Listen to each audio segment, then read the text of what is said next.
Good afternoon, ladies and gentlemen. I'm very pleased to welcome all of you and to see this very large and very well-informed crowd, I know, for the launch of our report, Beyond Bullets and Bombs, Fixing the U.S. Approach to Development in Pakistan.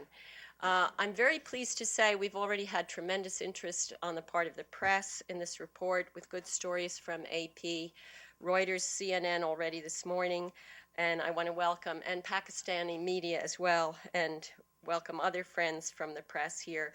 As is the tradition at the Center for Global Development, everything is definitely on the record. And we do hope that this interest that you're showing and that the press has shown already will provide a lot of traction for the recommendations and the ideas in the report. I'm Nancy Birdsall, the president of the Center for Global Development and chair of the study group of which this report is an important product. Those of you who know the center know that we don't often focus on a single bilateral relationship, as we have in this case on the relationship between the U.S. and Pakistan. There are two reasons why we've done that. Starting in late 2009, I felt that we needed to do this kind of work and produce this kind of study and put together a study group to do that, which I'll tell you about in a moment. But first, the two reasons.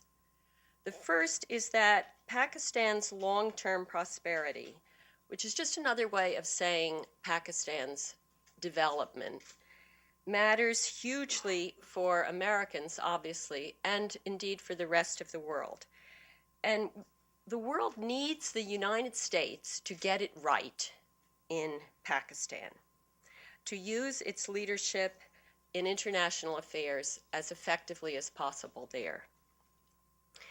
By late 2009, I had become really alarmed, in a sense, at the extent to which U.S. development policy in Pakistan was becoming entangled with the diplomacy and security and defense problems that the U.S. faces there.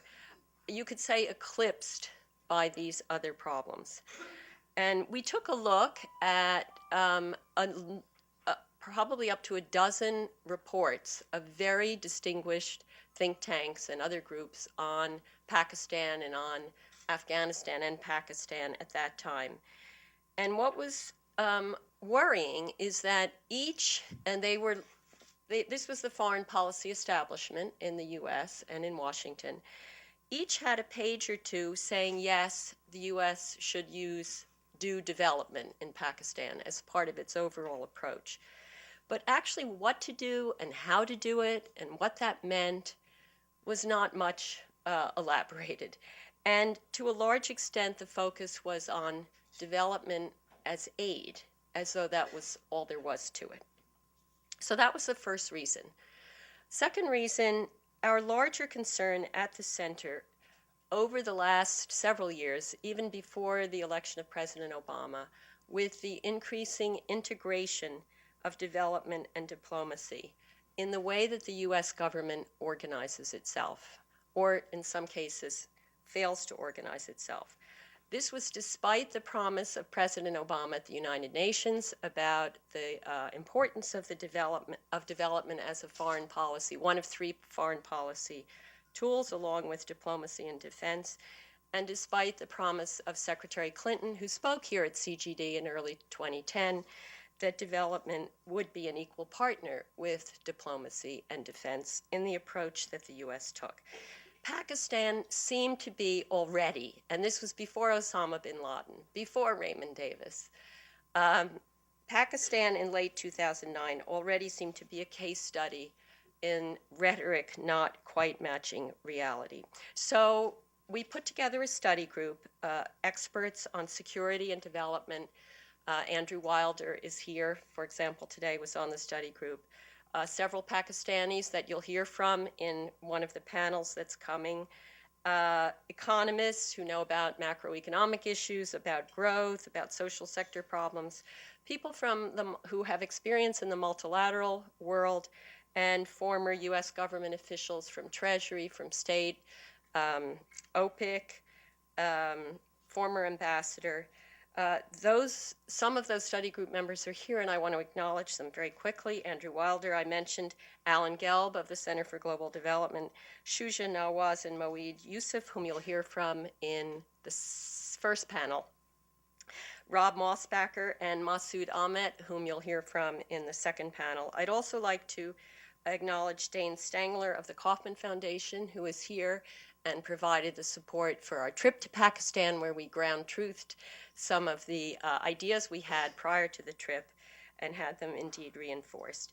Well, with all of that, I'm going to turn over the rest of the afternoon to my colleague Molly Kinder, Senior Policy Analyst at the Center for Global Development and Project Director for this particular effort, who did a fantastic job in managing, thinking, writing, networking, all of it. Molly, over to you.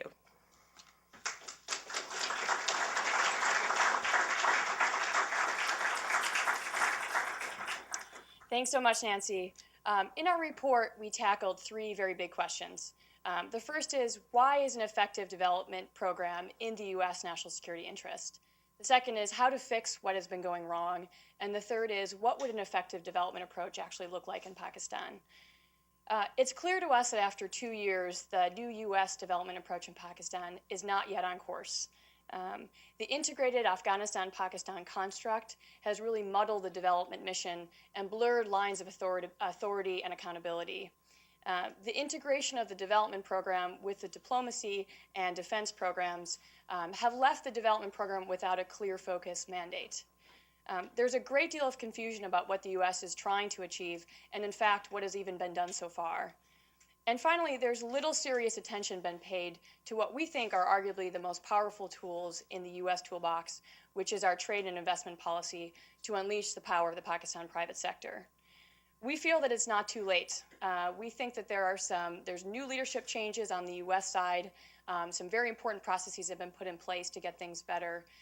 And we think there are some promising signs in Pakistan as well that now is the right time to get this program back on track. So our message is mend it, don't end it. Before I turn to the key recommendations for our report of how we think the program should be fixed, I wanted to say a few brief words about some foundational principles that our study group members and the authors of the report are urging those in the U.S. government responsible for the program to take into consideration.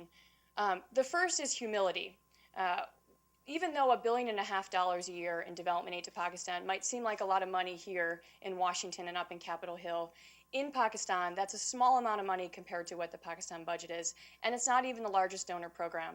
We think the U.S. should be modest in expecting our aid program, our aid dollars, to give us leverage over Pakistan's domestic policies. We also have evidence to show that it's difficult for donors to deliver impact in Pakistan. Second, we urge patience.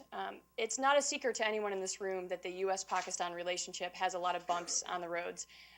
That's been the case over the past year, and we know there will be emergencies and disruptions in this relationship in the future.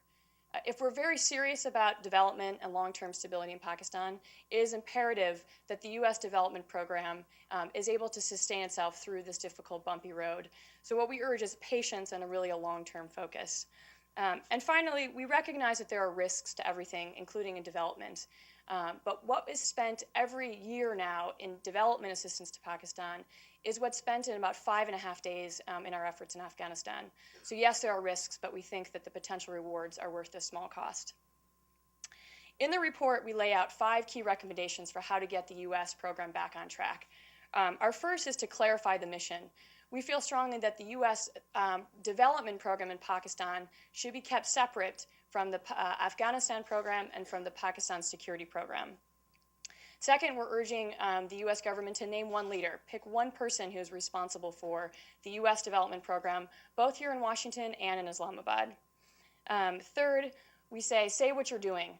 We urge much, much greater transparency about what the U.S. is spending, how much money has been dispersed, and where. We think that strategic communications can be done much better, including a much better website to just lay out the facts on exactly what the U.S. has accomplished. Fourth, we're urging the USAID mission to be staffed for success. We think that there should be greater staff continuity, that the USAID staff should have a greater voice and role in policy discussions, and finally, that Pakistani nationals are given a more empowered role in the USAID mission. And finally, we say measure what matters. We think the U.S. government should collaborate with the government of Pakistan to measure what really matters to them, which is not the inputs of our aid, but the outcomes and the development progress that matters to Pakistani people. Finally, we end our report with 5 substantive recommendations of what the elements of an effective development program would look like. 2 of those recommendations are on trade and investment and ways the U.S. might help better leverage the Pakistan private sector. 3 recommendations focus on the USAID program. We argue that the U.S. should be careful about the potential negative effects of aid and avoid the potential harmful effects, that the U.S. should finance what is working and better empower the champions of reform within Pakistan. The remainder of this program today has 3 parts. We will have our first panel is going to focus on getting back on track a focused aid strategy. The second will look at the economic outlook in Pakistan and going beyond aid to spur growth. We will briefly hear from my colleagues, Nancy, Ren, and myself, and to answer questions from the audience on the report. And finally, we'll end with some concluding remarks from Ambassador Haqqani. I am now delighted to welcome our moderator of our first panel, David Sanger. David is the chief Washington correspondent from the New York Times, and given how regularly Pakistan is in the media, I'd say you have honorary South Asia correspondent status as well. David is a member of the Aspen Strategy Group, and last summer we had the Aspen Strategy Group focused on U.S. policy in Afghanistan, Pakistan, and India. And David has been the member of, I think, 2 Pulitzer Prize-winning teams at the New York Times.